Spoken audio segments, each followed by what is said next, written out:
It's a very important question because the Chinese Silk Road initiative, it's a wide-ranging initiative that covers the whole region, in effect.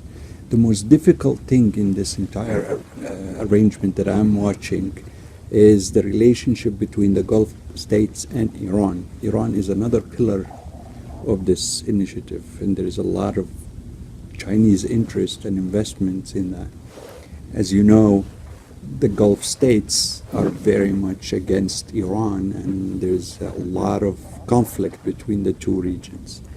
The question I have is, how is China going to try to help facilitate that arrangement so it can have a stable region in which this kind of investment can flourish?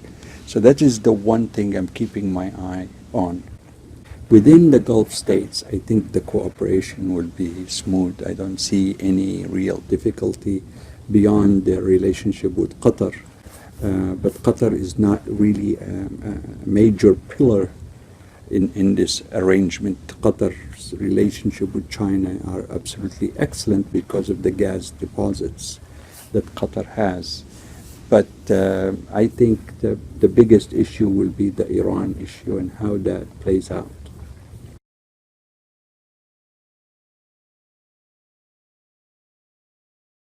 Most of the Arab governments seem to focus in the United States on the executive branch of government.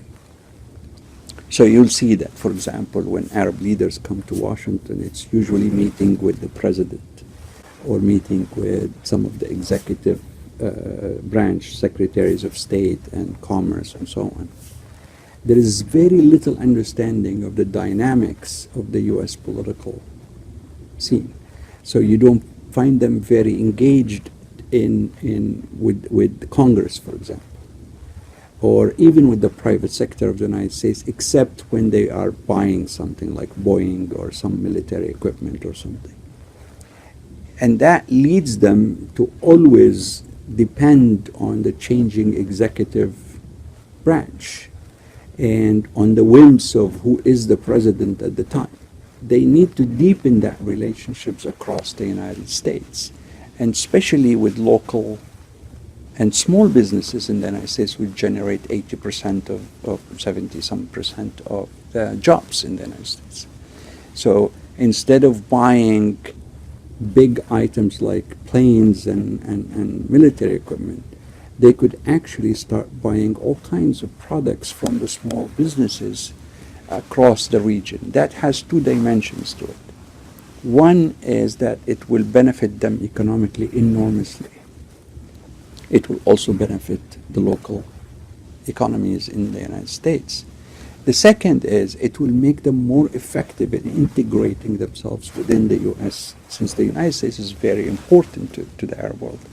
It will make sense for them to have even some political presence that way.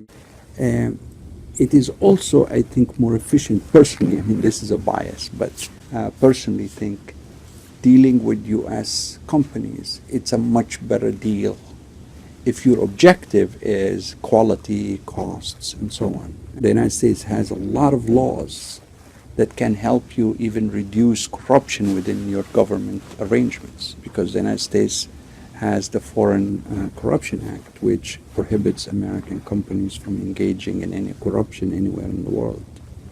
So if you're buying something from the United States, you have a very good argument to say this is the best possible way to buy it.